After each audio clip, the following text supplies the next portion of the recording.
Kamu reform je lah, nak jerit reformasi apa lagi Nurul, kalau saya jadi timbalan Presiden PKR, saya akan bagi pendidikan percuma. Macam tu kan nak dengar. Apa jadi dengan cerita tu Nurul Jadi kita perlu garap, kita perlu bina jambatan, dan tema kita kena angkat tempur lawan sebenar.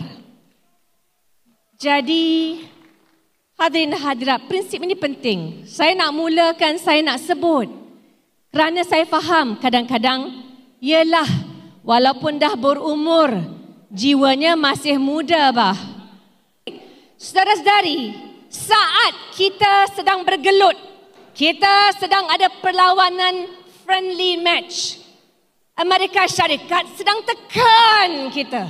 Amerika Syarikat sedang pastikan menerusi undang-undang pelaksanaan tarif.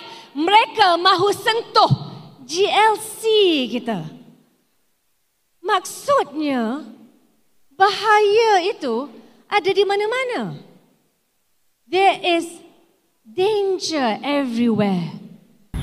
Saya tengok ucapan dan kempen Nurul Izzah semalam.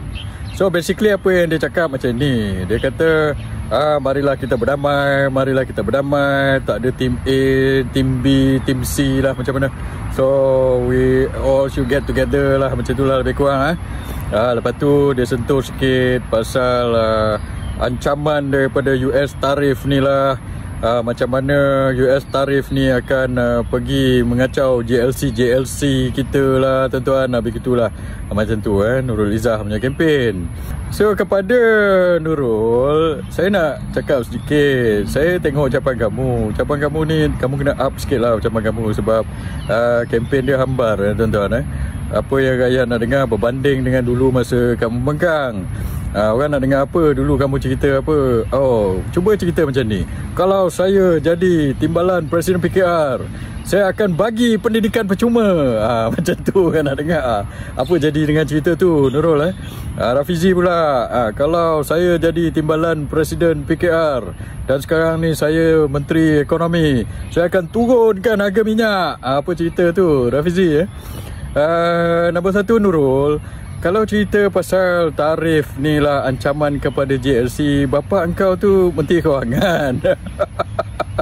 Dan kamu tu saya dengar kerja dengan adalah agensi syarikat besar kerajaan. Pergilah cerita dengan bapa engkau tu, tak payah cerita dekat situ. Kamu dah dalam kerajaan ini nak komplain apa lepas tu kamu ni pergi menjerit reformasi lagi. Ini nak reformasi, kamu tak payah jerit-jerit. Kamu dah ada kuasa.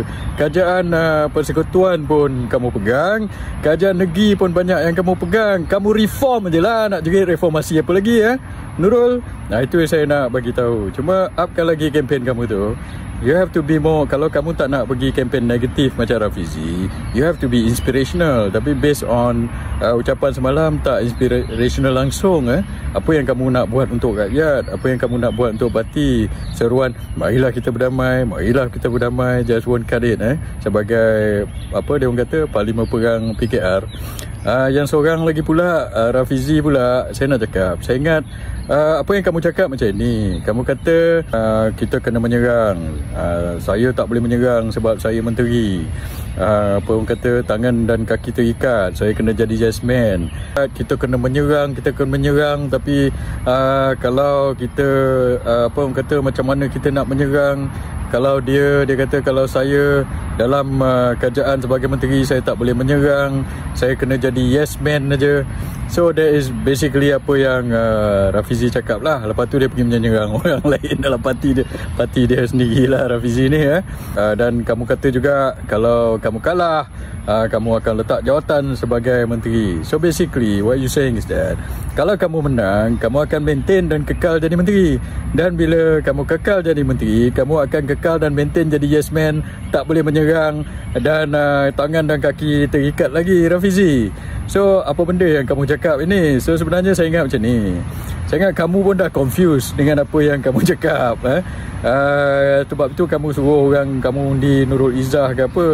kononnya kamu nak reverse psikologi lah. Sekali kamu ter-reverse psikologi kamu sendiri dengan kamu confuse apa yang kamu kata.